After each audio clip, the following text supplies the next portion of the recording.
اگر آپ تاریخ کے بارے میں بہت کچھ جانتے ہیں مگر آپ کو بتائیں کہ اگر آپ ٹیپو سلطان کے بارے میں نہیں جانتے تو آپ تاریخ کی بہت اہم شخصیت کو نہیں جانتے۔ اور ٹیپو سلطان کو آج بھی اسی طرح اسی لقب سے پکارا جاتا ہے، اور اکثر مائیں اپنے بچوں کو خاموش کرانے کے لیے ٹیپو سلطان کا نام لے کر اپنے بچوں کو ڈراتی ہیں۔ اور آپ کو بتائیں کہ ٹیپو سلطان ایک وہ شخصیت تھی کہ ان کے مرنے کے بعد بھی انگریز ان کے پاس کئی روز تک نہیں تھے گئے۔ اور دوستو، آج آپ ہماری ویڈیو کا ٹائٹل دیکھ کر بھی یہ جان گئے ہوں گے کہ آج ہم تاریخ کی ایک بہت اہم شخصیت کے بارے میں بات کرنے جا رہے ہیں۔ تو ویڈیو میں آگے بڑھنے سے پہلے آپ کو بتاتا چلوں کہ اگر آپ اس طرح کی اور مزید انفارمیٹیو ویڈیوز اپنی روزمرہ زندگی میں شامل کرنا چاہتے ہیں تو ہمارے چینل کو ضرور سبسکرائب کیجیے اور ساتھ بیل آئیکن کو ضرور دبائیے گا تاکہ ہر اس طرح کی نیو انفارمیٹیو ویڈیوز آپ کی روزمرہ زندگی میں شامل ہو سکیں۔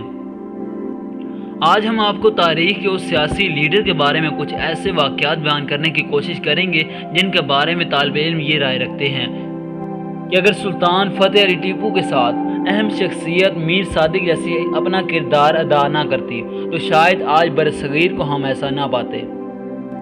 18ویں صدی کی دو بہت ہی اہم شخصیات انگریزوں کی ہر ناپاک ارادے کے سامنے ڈھال بن کر کھڑے ہو جاتے ہیں۔ ان دونوں کا صرف ایک ہی مقصد تھا کہ اگر جان جاتی ہے تو جائے، مگر اپنے وطن کے لیے جان قربان کرنے کے لیے بھی تیار ہیں، مگر کسی غیر کے ہاتھ میں اپنا وطن نہیں جانے دیں گے۔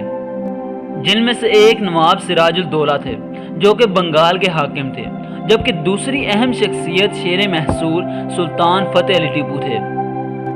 بالآخر انگریزوں کی ناپاک سازشوں کی وجہ سے یہ دنیا سے شہادت نوش فرما گئے، اور پھر افسوس کے ساتھ کہ ہندوستان انگریزوں کی آغوش میں چلا گیا۔ 10 نومبر 1750 ہماری تاریخ کا وہ یادگار دن ہے جب میسور کے سلطان حیدر علی کے ہاں ایک فرزند نے جنم لیا۔ یہ وہ زمانہ تھا کہ ہندوستان میں مغلیہ سلطنت کمزور سے کمزور تر ہوتی جا رہی تھی، اور غیر ملکی طاقتوں نے اپنی برطانیہ کی ایسٹ کمپنی یہاں پر تعمیر کر دی۔ اس کے ساتھ ساتھ تجارتی قافلوں نے بھی اپنا یہاں پر ڈیرا مضبوط کر لیا کہ دونوں باہم کوفتیں تھیں۔ سلطان حیدر علی انگریزوں کے مقابلے میں فرانسیسیوں کے اتحادی تھے۔ نظام ملک بھی حیدر علی کے مقابلے میں انگریزوں کا ایک اتحادی تھا، مگر 6 دسمبر 1782 میں ایک انتہائی اداس دن اپنے پروردگار کی مرضی سے اس دنیا سے رخصت ہونا پڑا، اور پھر ٹیپو سلطان پوری سلطنت کو چلانے کے لیے مسند سلطنت پر بیٹھے، اور انہوں نے بھی اپنے پیارے اور عظیم باپ کے نقش قدم کو اپنایا، اور پھر انہوں نے نہ صرف ہر گھر کی مدد کی بلکہ محصور کے ہر گھر میں ایک اسلحہ ساز فیکٹری میں تبدیل ہو گئے۔ حیدر علی کے جانے کے بعد پوری قوم مایوسی کے عالم میں پڑ گئی۔ ٹیپو سلطان کی پوری زندگی اپنے وطن کو انگریزوں سے پاک کرنے کی جدوجہد میں لگے رہے، اور اس لیے نہ صرف مسلمان حکمران دام دکن بلکہ دیگر اور بھی حکمران اسلامی ممالک سمیت اپنے تعلقات مضبوط کیے۔ اس دوران انگریز مرہٹوں اور نظام آف حیدرآباد کو بارہا ٹیپو کے مقابلے میں شمولیت بھی لینا پڑی۔ انگریز جان چکے تھے کہ ٹیپو سلطان پر فتح پائے بغیر ہندوستان پر قبضہ کرنا اتنا بھی آسان نہیں بلکہ ممکن ہی نہیں ہے، اور یہ طے کر چکے تھے کہ جنگ کے دوران شیر محصور کو شکست دینا آسان نہیں، اور پھر منافقت کرا اپناتے ہوئے ایک مشن شروع کیا گیا۔ بالآخر فروری 1791 میں لارڈ کارنوالس کو ہندوستان بھیجا گیا، جس نے بنگلور کو فتح کر کے ایک محاصرہ کر لیا، مگر چیچک کی وبا پھوٹنے پر ابھی وہ محاصرہ اٹھانے پر مجبور ہی ہوئے تھے کہ اتنے میں مرہٹیں ان کی مدد آ پہنچی۔ سامان رسد اس قدر زیادہ تھا کہ انہیں کسی چیز کی ضرورت پیش نہ آئی، لیکن ٹیپو کا ڈر اور رعب اس قدر زیادہ تھا کہ انہوں نے مصالحت کو ہی عافیت سمجھا۔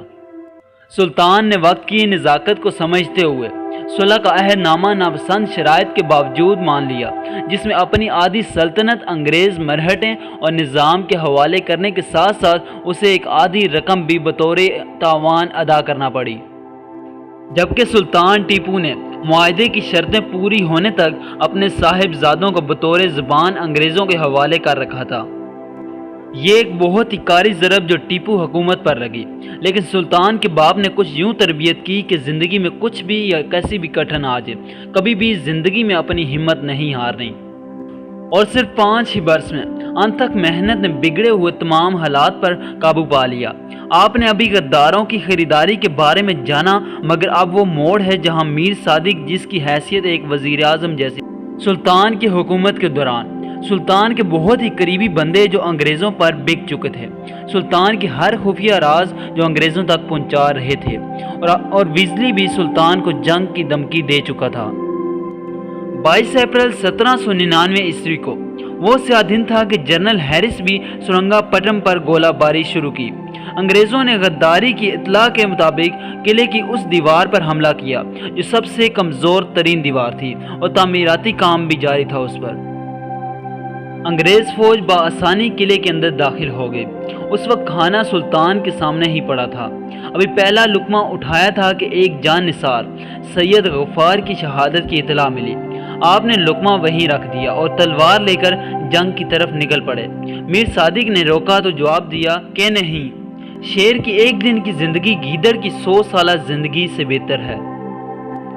اس موقع پر ایک مجاہد نے میر صادق کی حقیقت کو جانتے ہوئے اس کی گردن تن سے اکھاڑ کر رکھ دی۔ دوران جنگ زخم سے بھرے ہوئے ٹیپو سلطان نیچے گر پڑے تو اسی وقت انگریز سپاہی نے سلطان کی پیش قیمتی پیٹی کو اتارنے کی کوشش کی، مگر ابھی بھی جان باقی تھی تو ایک ہی وار میں اس کا کام بھی تمام کر دیا۔ تو صاحب ناظرین، آپ کو یہ تاریخ کی معلوماتی ویڈیو جان کر کیسا لگا، جو کہ آپ کو جاننے کی بہت زیادہ ضرورت تھی؟ تو آپ ہمیں نیچے کمنٹ باکس میں بتا سکتے ہیں کہ آپ کو یہ ویڈیو کیسی لگی۔